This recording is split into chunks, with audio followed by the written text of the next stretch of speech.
الحمد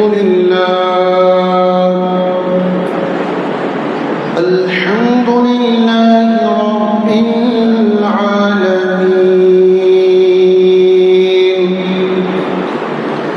والعاقبة للمتقين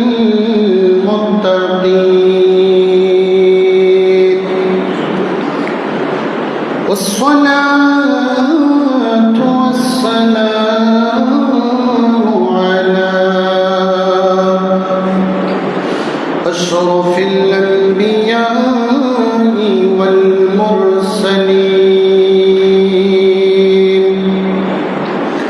وعلى آله وأصحابه وأهل بيته والناس أجمعين. أما بعد فقد قال الله تعالى عز وجل في كلامه المجيد: أعوذ بالله من الشيطان الرجيم. بسم الله الرحمن الرحيم. إن أول بيت وضع للناس للذي ببكة مباركا وهدى للعالمين.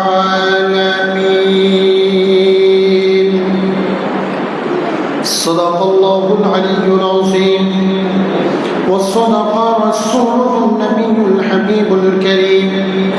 وأيضا قال الله تعالى في شان حبيبه ومحبوبه ومعشوقه مخبرا وآمرا: إن الله وملائكته يصلون على النبي يا أيها الذين آمنوا صلوا عليه وسلموا تسليما. صلى الله على سيدنا وعليه صلى الله على سيدنا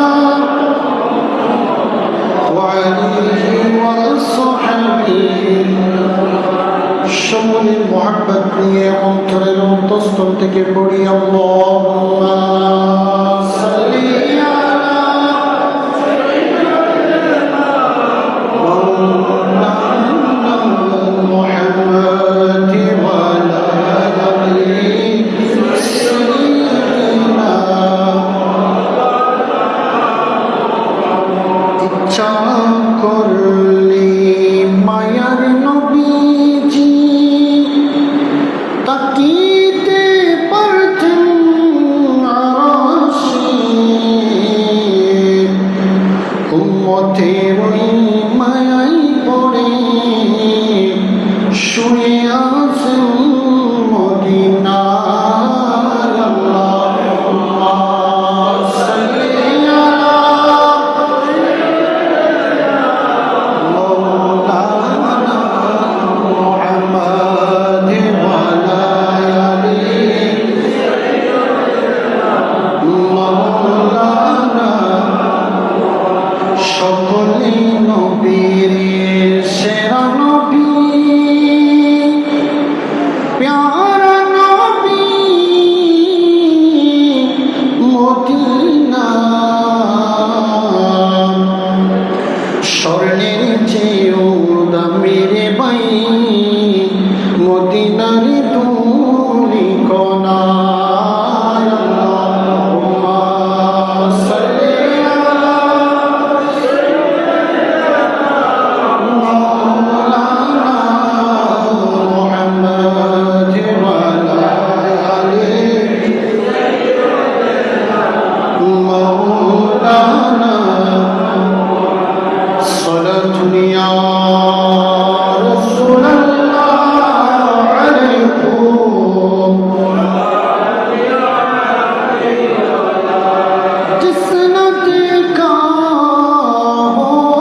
मैंने उनके कदम सर झुकाए बार बार सलाम या रसूल अल्लाह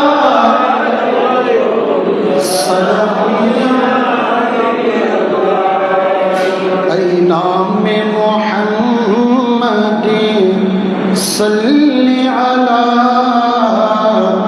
सुभान अल्लाह सुभान अल्लाह। আপনারা কি সুবহানাল্লাহ বলতে পারবেন না? সুবহানাল্লাহ বললে অন্তরের যে গুনাহ হয়েছে, আমাদের কলব যে অন্ধকার হয়ে গিয়েছে সেটা পরিষ্কার হয়ে যাবে। সুবহানাল্লাহ। ऐ नाम मोहम्मद सल्ली अला सुभान अल्लाह सुभान दे जिसने हमारे दिल को जिला सुभान अल्लाह सुभान अरे कुरान उठा कर देखो जरा मालूम है तुझे हुआ जाएगा हे कौल मोहम्मदी कौल खुदा सुभान अल्लाह सुभान। কবি বলতেছেন কোরআন পড়ে দেখো, তারপর বুঝবে যে আমাদের নবীকে আল্লাহ কত বেশি ভালোবাসেন। কোরআনের প্রত্যেকটা জায়গায় যেখানে আল্লাহর নাম আছে সেখানে মুহাম্মাদের নাম আছে। সুবহানাল্লাহ। কোরআন উঠাকর দেখো জরা मालूम है तुझे हुआ जाएगा ए कौल मोहम्मदी कौल खुदा सुभान अल्लाह सुभान ए कौल खुदा जिन्नो बसर इन्ना आतैना कल कौसर हे कौल खुदाए जिन्नो बसर इन्ना आतैना कल कौसर। रब ने जो दिया कसरत से दिया सुभान अल्लाह सुभान अल्लाह। ऐ नाम मोहम्मद सल्ली अला सुभान अल्लाह सुभान। जब पाए इशारा उंगली का दो टुकड़े पलक पर चाँद हुआ डूबा हुआ सूरज भी पलटा सुभान अल्लाह।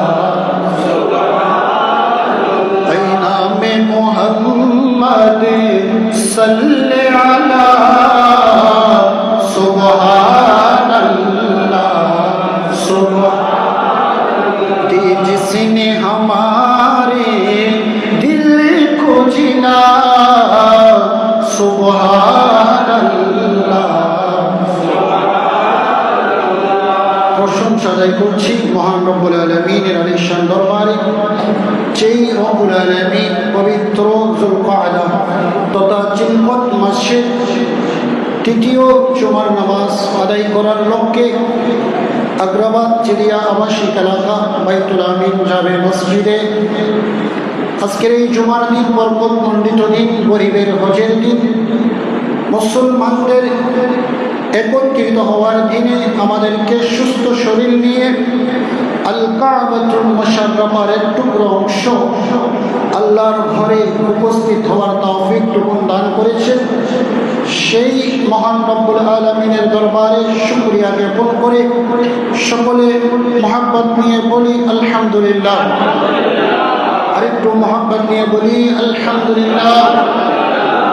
লক্ষ কোটি দুরূদ ও সালাম হাদিয়া নাসরানা পেশ করছি বিশ্ব সবার সভাপতি শামসুদ দুহা বদরুদ দুজা সদরুল উলা নূরুল হুদা কাহফুল ওয়ারা, যেই নবীর উম্মত বানিয়ে আল্লাহ আমাদেরকে ধন্য করেছেন, সেই নবীর নূরানি কদমে আল্লাহ পাক রব্বুল আলামিন আমাদের সালামটুকু কবুল আল মঞ্জুর করুন। সকলে বলি আমিন। সম্মানিত হাজিরিন, পবিত্র জিলকদ মাসের প্রথম জুমা থেকে আমরা হজের ফজিলত, কাবাতুল মুশাররফার ইতিহাস নিয়ে আলোচনা করছিলাম। সেই ধারাবাহিকতায় আজ তৃতীয় জুমা, তৃতীয় পর্ব। আমরা গত জুমায় যেখানে শেষ করেছিলাম তারপর থেকে আলোচনা করার ইচ্ছা পোষণ করেছি। বিষয়ের আলোকে কোরআনুল কারীমের সূরাত আলে ইমরানের ৯৬ নম্বর আয়াতে কারিমা আপনাদের সম্মুখে তেলাওয়াত করেছি। আল্লাহ পাক রব্বুল আলামিন আমাদের প্রত্যেককে শ্রবণ করে আমাদের জীবনে বাস্তবায়ন করার তৌফিক দান করুন। সম্মানিত হাজিরিন, আমরা গত জুমায় আলোচনা করেছিলাম যে ইব্রাহিম আলাইহিস সালাম মানব জাতিকে হজের ঘোষণা দিয়েছিলেন। কিসের ঘোষণা দিয়েছিলেন? হজের ঘোষণা।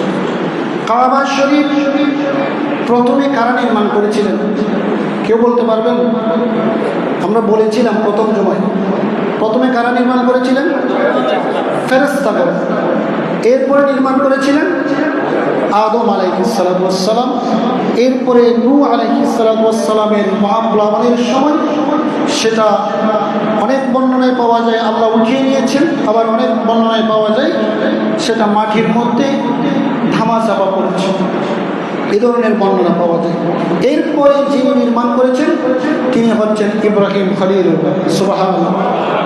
আল্লাহ ইব্রাহিম খলিলুল্লাহকে অনেকগুলো পরীক্ষা করেছেন। আল্লাহ পরীক্ষা করেন তার খাস বান্দাদেরকে। কাদেরকে? খাস বান্দাদেরকে। প্রথমে ঈমানের পরীক্ষা নিয়েছিলেন। তিনি যেই গোত্রের মধ্যে জন্মগ্রহণ করেছিলেন সেই গোত্রের সকলেই ছিল অগ্নি পূজারী। কি পূজারী? অগ্নি পূজারী। সেখানেই তিনি এক আল্লাহর দাওয়াত দিয়েছিলেন। সুবহানাল্লাহ। নমরুদ তাকে আগুনে নিক্ষেপ করেছে। এটা ছিল ইব্রাহিম আলাইহিস সালামের জন্য ঈমানের পরীক্ষা। সেই পরীক্ষার মধ্যে তিনি উত্তীর্ণ হয়েছেন। সুবহানাল্লাহ। এরপরে ওনাকে ইবাদতের পরীক্ষা নেওয়া হয়েছে। ইবাদতের পরীক্ষা কিভাবে নিয়েছেন? কাবা শরীফ যেখানে জনমানবহীন এলাকা, জনশূন্য এলাকা, কোনো মানুষ নাই, সেখানেই ওনাকে নির্দেশ দিলেন যে আপনি কাবা শরীফ নির্মাণ করেন। সুবহানাল্লাহ। এরপরে ওনার উপরে ধৈর্যের পরীক্ষা নিয়েছেন। দীর্ঘদিন সাংসারিক জীবনে নিঃসন্তান, কোন সন্তান ছিল না। এটা ছিল ধৈর্যের পরীক্ষা। এরপরে আল্লাহর উপরে তিনি কিভাবে ভরসা করে সেই পরীক্ষাও তার কাছ থেকে নিয়েছিলেন। যেই জনমানবহীন এলাকা, মরুভূমি এলাকা, যেখানে কোনো খাবার নাই, ধারা নাই, পানি নাই, সেই জায়গার মধ্যে নবজাতক বাচ্চা এবং স্ত্রীকে রেখে আসা, এটা ছিল আল্লাহর উপরে তাওয়াক্কুলের পরীক্ষা। সুবহানাল্লাহ। সেই পরীক্ষার মধ্যেও ইব্রাহিম খলিলুল্লাহ তিনি উত্তীর্ণ হয়েছেন। সুবহানাল্লাহ। এজন্য ইব্রাহিম খলিলুল্লাহর জীবনী থেকে আমাদেরকে শিক্ষা নিতে হবে। আল্লাহ আমাদেরকেও পরীক্ষা করেন। কি করেন? পরীক্ষা করেন। আল্লাহ বলেন আমি আমার খাস বান্দাদেরকে বেশি বেশি পরীক্ষা করি। এটা কোরআনের ঘোষণা।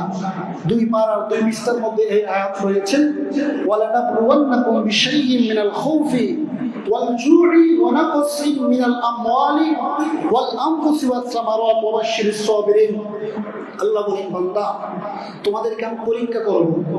তোমাদের মাতাকে সন্তানকে নিয়ে যাব, সন্তান থেকে মাকে নিয়ে যাব, তোমাদের সম্পদ নষ্ট করে দেব, তোমাদেরকে রোগ বেঁধে দেব, তোমাদেরকে ভাইরাস দেব, তোমাদের উপর ভূমিকম্প যাবে। এগুলো হবে আমি আল্লাহর পরীক্ষা। ওয়াবাশশির সাবিরিন। তবে সুসংবাদ তাদের জন্য যারা সেই পরীক্ষাগুলোর সময় ধৈর্য ধারণ করবে। সুবহানাল্লাহ। ইব্রাহিম খলিলুল্লাহকে আল্লাহ এইভাবে পরীক্ষা করেছিলেন যে কাবা শরীফের নির্মাণ ইতিহাস অনেক লম্বা, তারপরও আমরা সংক্ষেপ কয়েকটি আলোচনা করার চেষ্টা করব।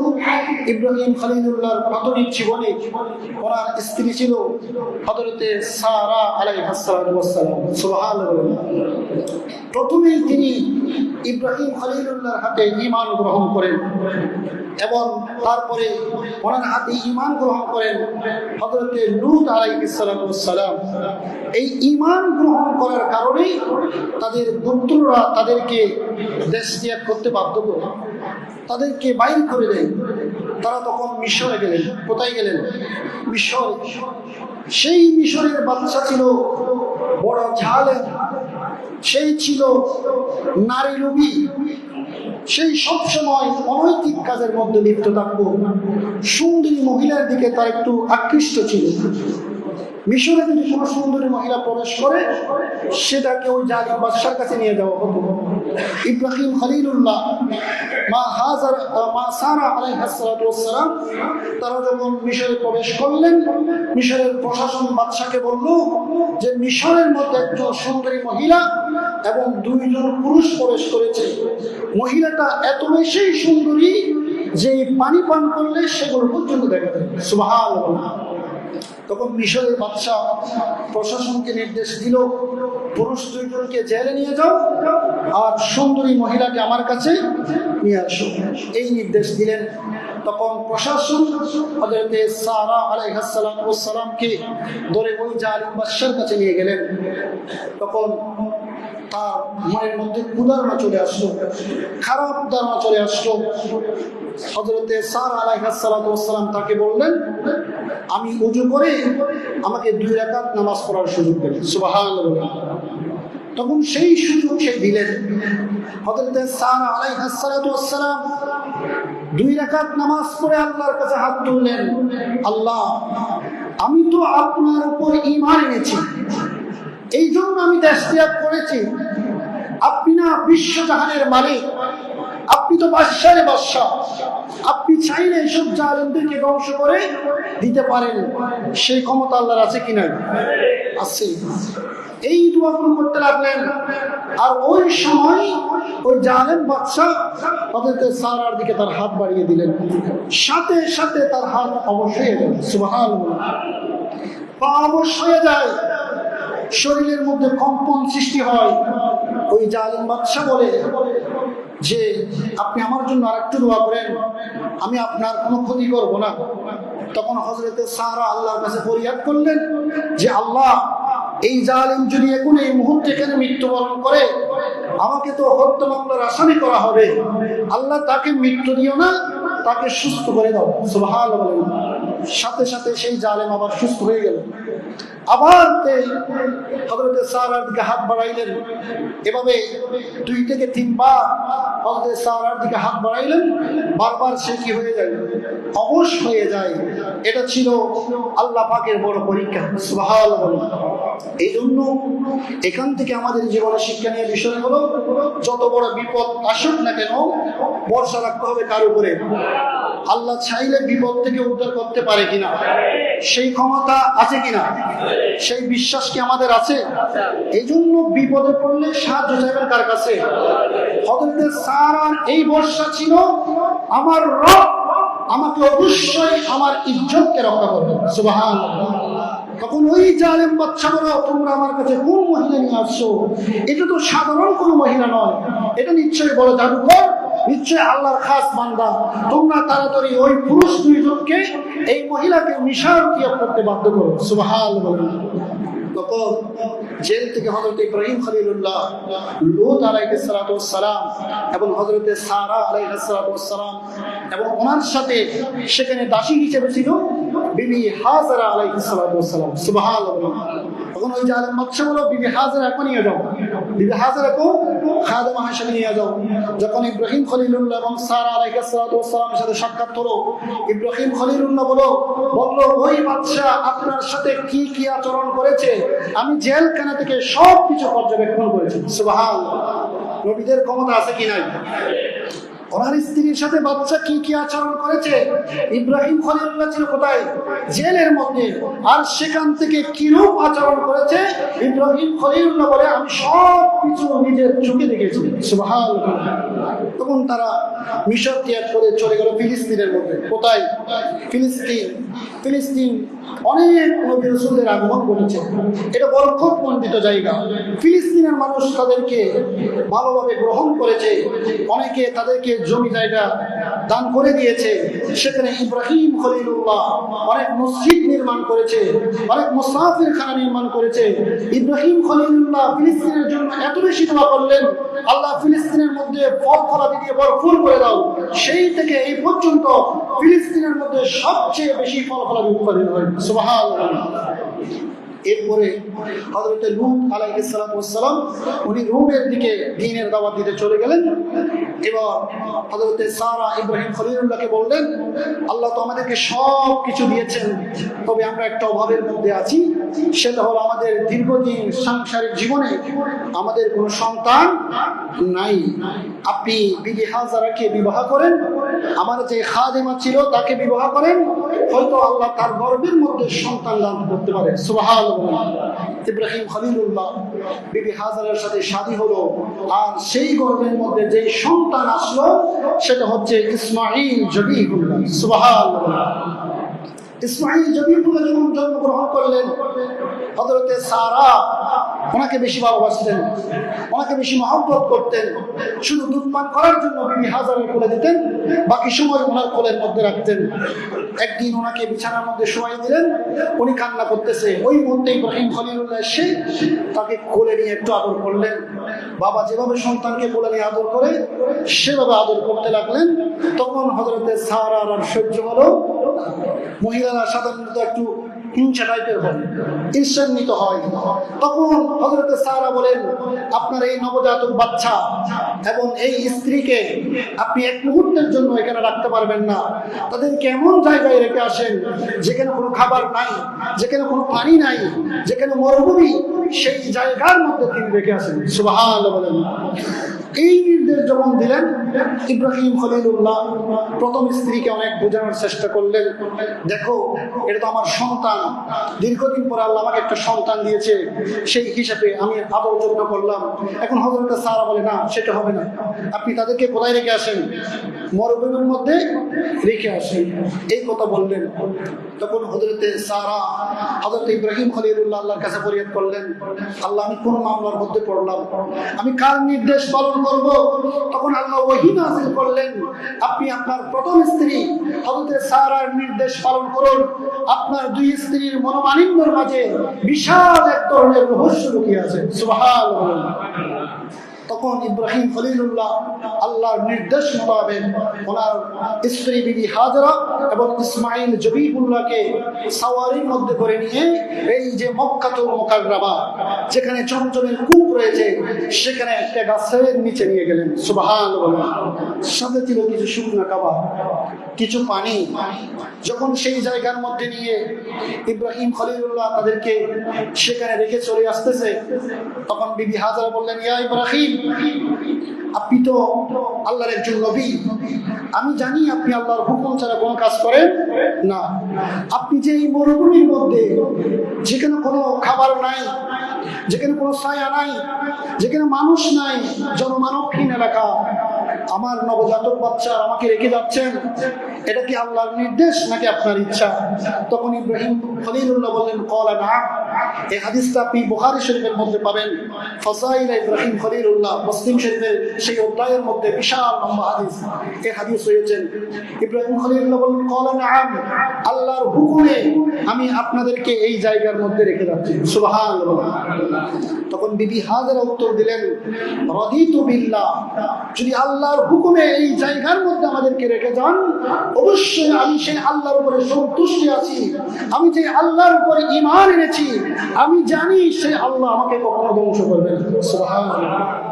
ইব্রাহিম খলিলুল্লাহ তাদেরকে সেই জায়গায় রেখে কিছু দূর আসার পরে পিছনের দিকে তাকায়, দেখলেন স্ত্রী এবং নবজাতক বাচ্চাকে দেখা যাচ্ছে কিনা?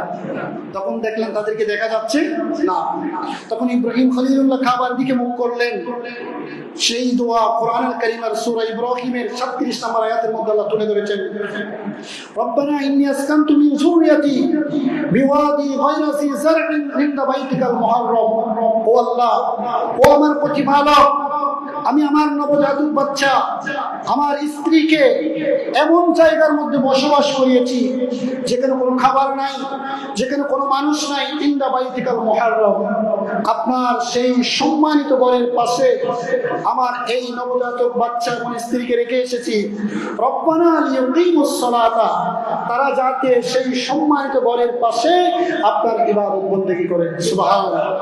ফাজআল আফইদাতাম মিনান নাস তাহফি ইলাইহিম, মানুষের হৃদয়ের মধ্যে এই আকর্ষণ সৃষ্টি করে দাও, চৌম্বক যেভাবে লোহাকে টানে, মানুষ যেন সেই ঘরের দিকে ছুটে যায়, মানুষ যেন তাদের সেই জায়গার মধ্যে ছুটে যায়। সুবহানাল্লাহ।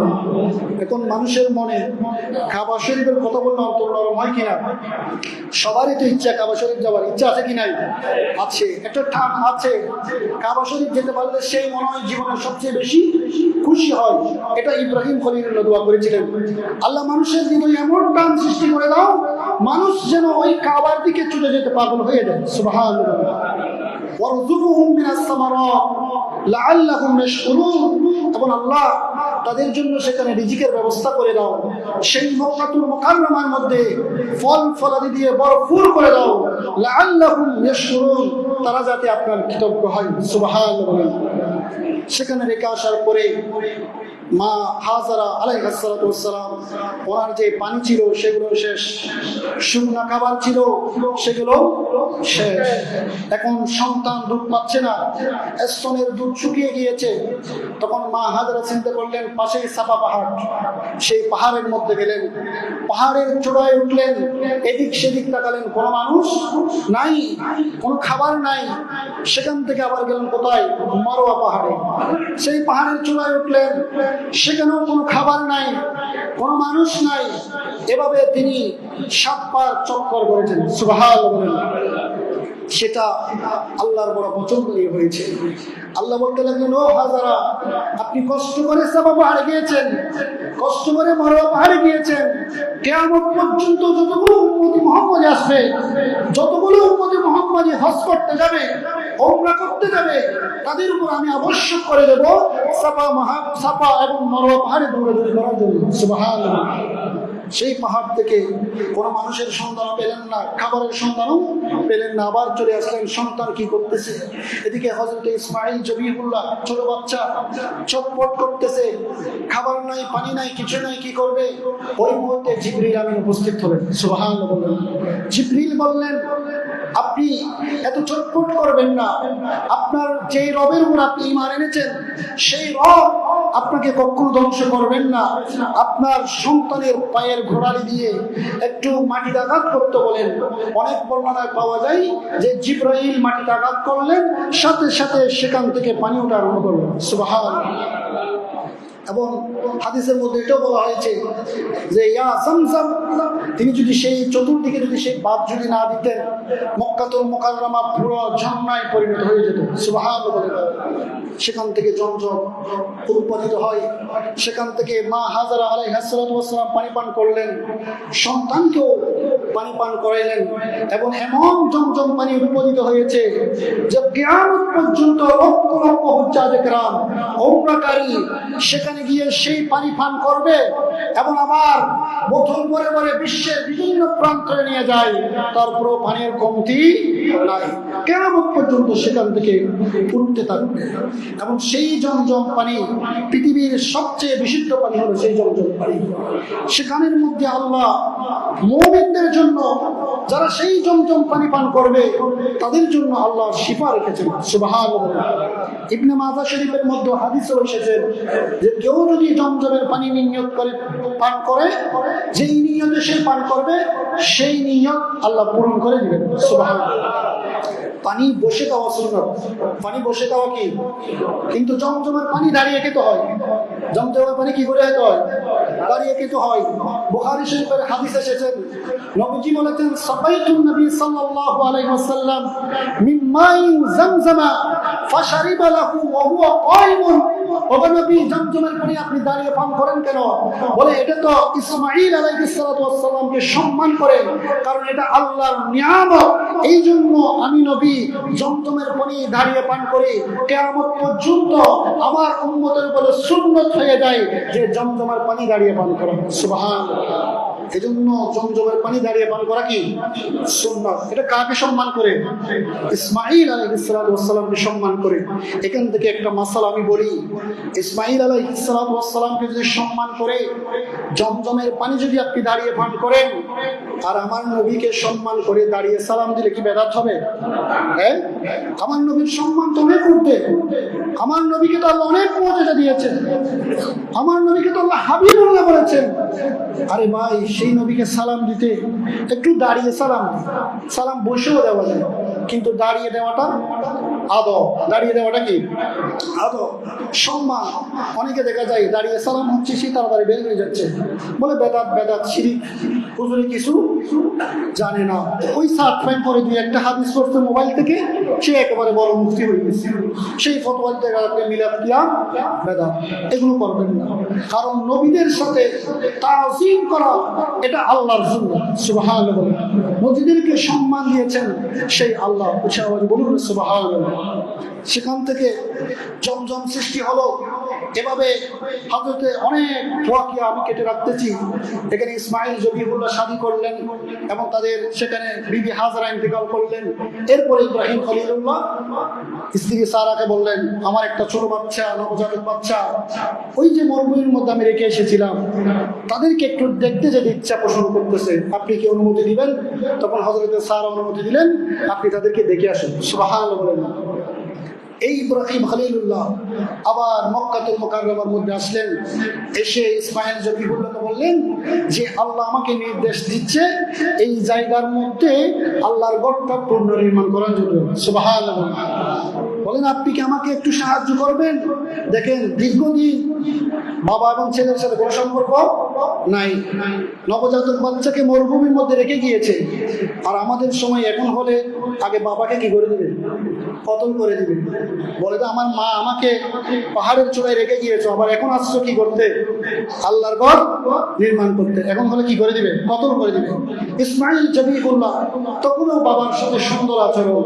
বললেন, আমি অবশ্যই আপনাকে সাহায্য করব, আপনি যা নির্দেশ দেন তা আমি অবশ্যই পালন করবো। সুবহানাল্লাহ।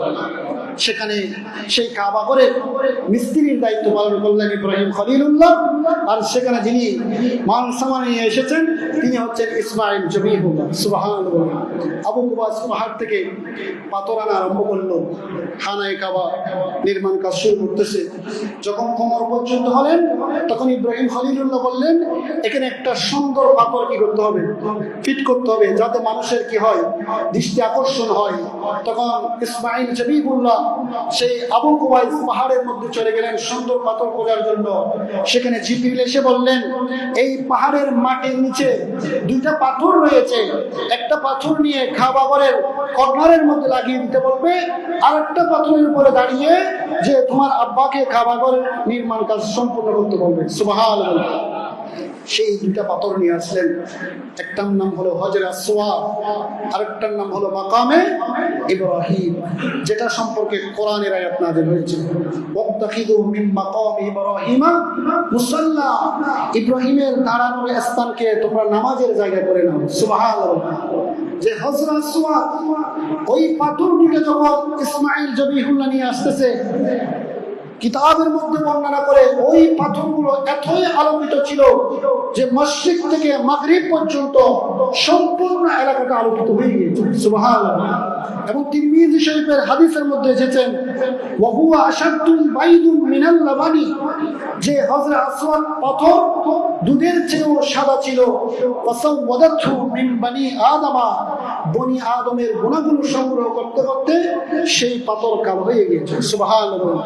হযরত ইব্রাহিম খলিলুল্লাহ সেই পাথর সেখানে পিট করলেন আর মাকাম ইব্রাহিমের উপরে দাঁড়িয়ে কাবা ঘরের নির্মাণ কাজ সম্পন্ন করতেছে। এবং মাকাম ইব্রাহিম এই ভূমিকা পালন করেছে। মুহাদ্দিসিনে কেরাম বর্ণনা করতে লাগলেন, বর্তমান লিফট যেভাবে মানুষকে নিচতলা থেকে উপরের দিকে নিয়ে যায়, মাকাম ইব্রাহিম যখন ইব্রাহিম খলিলুল্লাহ দাঁড়াইতেন সেটা লিফটের মতো কাজ করতেন। সুবহানাল্লাহ। এবং সেই মাকাম ইব্রাহিম আল্লাহ কোরআনের মধ্যে বলে দিয়েছেন, ফিহি আয়াতুন বাইয়িনাতুন মাকাম ইব্রাহিম।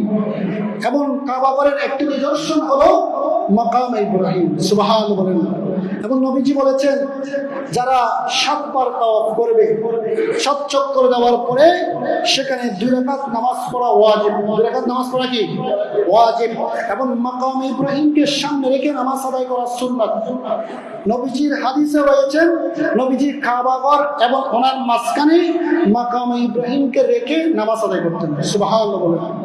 যদি ভিড়ের কারণে কেউ যদি সেখানে নামাজ আদায় করতে না পারে, অন্য জায়গায় আদায় করলেও হয়ে যাবে। তবে মাকাম ইব্রাহিমের যে বরকত, যে ফাজাইল, যারা উমরা করার সুযোগ হবে, হজ করার সুযোগ হবে, সেটা এখন গ্লাস দিয়ে বেষ্টনী করে রাখা হয়েছে। সেখানে চুমু করবেন। কি করবেন? চুমু করবেন।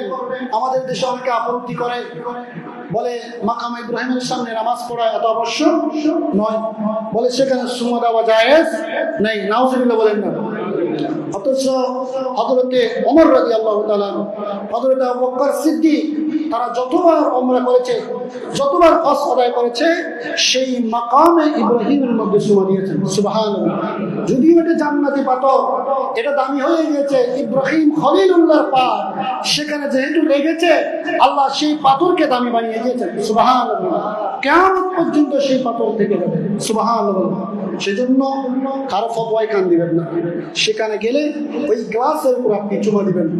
আমি যখন গিয়েছিলাম, সেখানে যখন চুমা দিচ্ছি, একজন পুলিশ দাঁড়িয়ে আছে, বলে শিরিক শিরিক, আল্লাহ হাজ শিরিক। আমি বললেন, না শিরিক, ওয়াত্তাখিযু মিন মাকাম ইব্রাহিম মুসাল্লা। এই আয়াত যখন বললেন, তখন সে আর কিছু বললেন না। দেখবেন আপনি পাকিস্তানি, ইয়ামেনি বিভিন্ন হাজিরা সেই মাকাম ইব্রাহিমের মধ্যে চুমা দেয়। সুবহানাল্লাহ বলেন। এবং হজরে আসওয়াদ, সেখানে চুমা দেওয়ার চেষ্টা করবেন। যদি বীরের কারণে যদি চুমা দিতে না পারেন, হাতে ইশারা করলেও হয়ে যাবে। হাতে ইশারা করলেও হয়ে যাবে। এটা নবীজির হাদিস দ্বারা প্রমাণিত। চুমা দেওয়ার চেষ্টা করবেন, কারণ হাদিস শরীফের মধ্যে এসেছেন, লা ইয়াবআসান্নাহু ইলা ইয়াউমিল কিয়ামাহ, কিয়ামতের দিন লাহু আইনান ইউবসারু বিহা। ওই হজরে আসওয়াদকে আল্লাহ 2টা চক্ষু দিবেন, যেই চোখ দ্বারা সেই দেখবে। সুবহানাল্লাহ বলেন। ওয়ালিসানুন ইয়াকিবুল্লাহ, এবং তাকে জবান দেওয়া হবে। ওয়াশহাদু আলা আইয়াতি বিহাক্কিন, এবং যারা ওই জবান দ্বারা হযরত আসওয়াদকে চুমা দিবে, কিয়ামতের ময়দানে ওই হযরত আসওয়াদ তাদের জন্য সুপারিশ করবে। সুবহানাল্লাহ। তাহলে এই জন্য যাদের শক্তি আছে, ওখানে কিন্তু বেশ প্রচুর ভিড়, আপনি চেষ্টা করবেন যাতে ওখানে চুমা দেবেন। বলুন না সুবহানাল্লাহ। এভাবে কাবা ঘরের নির্মাণ কাজ সম্পূর্ণ হলো। তখন ইব্রাহিম খলিলুল্লাহকে আল্লাহ নির্দেশ দিলেন যে আপনি মানুষকে হজ করার আহ্বান করেন। সুবহানাল্লাহ বলেন। ইব্রাহিম খলিলুল্লাহ বলে, আল্লাহ, এখানে আমরা বাপ আর ছেলে ছাড়া কোনো মানুষ নেই, এখানে মরুভূমি, এখানে মানুষ থেকে আসবে। কোরআনুল কারীমের মধ্যে সেটা আল্লাহ তুলে ধরেছেন, ওয়াআযিম ফিন নাস বিল হাজ্জি ইয়াতুকা রিজালান ওয়া আলা কুল্লি দামিরি ইয়াতুনা মিন কুল্লি ফাজ্জিন আমিক। ও ইব্রাহিম খলিলুল্লাহ, ঘোষণা দেওয়ার দায়িত্ব আপনার, আর মানুষের কানে হজের ঘোষণা পৌঁছে দেওয়ার দায়িত্ব আমি আল্লাহর। সুবহানাল্লাহ। বলে, আল্লাহ কোথায় গিয়ে ঘোষণা দিব? বলে, আপনি আবু কুবাইস পাহাড়ের মধ্যে যান, মাকাম ইব্রাহিমকে নিয়ে যান। মাকাম ইব্রাহিমের উপরে দাঁড়িয়ে ইব্রাহিম খলিলুল্লাহ মানুষকে হজের ঘোষণা দিলেন। আর আল্লাহ রাব্বুল আলামিন মায়ের গর্ভের মধ্যে যেই সন্তান ছিল, সেই সন্তান পর্যন্ত হজের ঘোষণা শুনেছেন। সুবহানাল্লাহ। সেই হজের ঘোষণা শুনে যারা লাব্বাইকা বলবে, তারা হজ করতে পারবে, তারা উমরা করতে পারবে। উচ্চ আওয়াজ বলুন সুবহানাল্লাহ। এভাবে ইব্রাহিম খলিলুল্লাহ কাবা নির্মাণ করে এই মক্কার জমিন আবাদ করেছেন। আজ সেই মক্কার মধ্যে বিশ্বের বিভিন্ন প্রান্ত থেকে মানুষ ছুটে যায়। সেখানে খাবারের কোনো অভাব নাই, পানির কোনো অভাব নাই। এগুলো সব ইব্রাহিম খলিলুল্লাহর দোয়ার বরকত। বরকত। এই মক্কার মধ্যে মানুষ সাফা মারওয়া করে, হযরত আসওয়াদে সুমা দেয় এবং তাওয়াফ করে। এগুলো সব ইব্রাহিম খলিলুল্লাহ এবং ওনার পরিবারের স্মৃতিচারণ। উচ্চারণ বলুন সুবহানাল্লাহ। আল্লাহ আমাদের প্রত্যেককে জীবনে একটিবার হলো হজ্জে মাবরুর দান করুন, সকলে বলুন আমিন। এবং যারা হজে যাবেন তারা একটু খেয়াল করুন, হজের ফরজ হলো তিনটা। হজের ফরজ কয়টা? তিনটা। এক নাম্বার হলো ইহরাম পরিধান করা, নিয়ত করে ইহরাম পরিধান করবেন, উকুফ আরফা এবং আরফার ময়দানে অবস্থান করা। তৃতীয় নাম্বার হলো তাওয়াফে জিয়ারত করা। সুবহানাল্লাহ। হজ তিন প্রকার। হজ কয় প্রকার? তিন প্রকার। একটা হলো হজ্জে ইফরাদ, হজ্জে কিরান, হজ্জে তামাত্তু। হজ্জে ইফরাদ হলো যেটা শুধু হজের নিয়ত করবে। কিসের নিয়ত করবে? হজের নিয়ত করবে। ওই ইহরামে সেই শুধু কি করবে? হজ আদায় করবে। আর হজ্জে কিরান হলো একই ইহরামে উমরা এবং হজ আদায় করা। এটা বড় কষ্টকর। একই ইহরামে আবার উমরা করবেন, ইহরাম খুলতে পারবেন না, আবার হজ আদায় করবেন। তবে হজে তামাত্তু, যেটা আমাদের বাংলাদেশের বেশিরভাগ হজ্জাজরা সেটাই করেন, প্রথমে গিয়ে উমরা করবে, ইহরাম খুলে ফেলবে, আবার 8ই জিলহজ হজ করার জন্য আবার ইহরাম পরিধান করবে। এটাকে বলা হয় হজে তামাত্তু। হজের মধ্যে ওয়াজিব রয়েছেন, এটা নিয়ে একটু ইখতিলাফ আছে। কেউ বলেছেন 7টা, কেউ বলেছেন 8টা। তবে আমাদের ইমামে আযম আবু হানিফা তার প্রসিদ্ধ কিতাব আদ-দুররুল মুখতার, সেই কিতাবের মধ্যে তিনি হজের ওয়াজিব বলেছেন 6টা। কয়টা? 6টা। এক নম্বর হলো আস-সাই, সাফা মারওয়া সাই করা, মুজদালিফায় অবস্থান করা এবং শয়তানকে কঙ্কর নিক্ষেপ করা এবং মাথা মুন্ডানো এবং তাওয়াফে সদর, তাওয়াফ করা বা আখিরি তাওয়াফ করা। এগুলো হচ্ছে হজের ওয়াজিব। এবং অনেকগুলো সুন্নাত রয়েছেন, কুরবানি দেওয়া, এবং অনেকে বলেছেন ওয়াজিব। আল্লাহ এখানে তো যারা হজে যাবেন তাদেরকে একটা হজ গাইড বুক দেওয়া হয়, সেখান থেকে অথবা মুআল্লিম সেগুলো প্রশিক্ষণ দেয়, সেখান থেকে আমল করার চেষ্টা করবেন। আল্লাহ প্রত্যেক হুজ্জাজ কিরামদেরকে কবুল করুক এবং আল্লাহ আমাদের প্রত্যেককে জীবনে একটি বারের জন্য হলো এই মক্কাতুল মুকাররমায় গিয়ে, মদিনাতুল মুনাওয়ারায় গিয়ে সেই বরকত হাসিল করার তৌফিক দান করুন।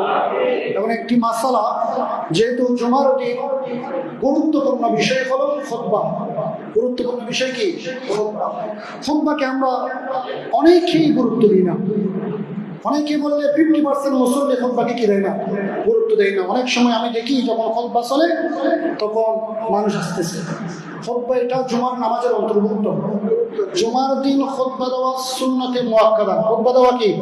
সুন্নতে মুআক্কাদা। যিনি খুতবা প্রদান করবে তিনি মুসল্লিদের দিকে তাকিয়ে থাকবে। আর যারা খুতবা শ্রবণ করবে, খুতবা শ্রবণ করা ওয়াজিব। খুতবা শ্রবণ করা কি? ওয়াজিব।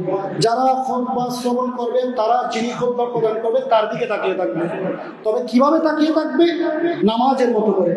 আপনি নামাজের নিয়ত যখন বাঁধেন তখন কি কথা বলার সুযোগ আছে? এদিক সেদিক তাকানোর সুযোগ আছে? ততটুকু খুতবার আদব সেম।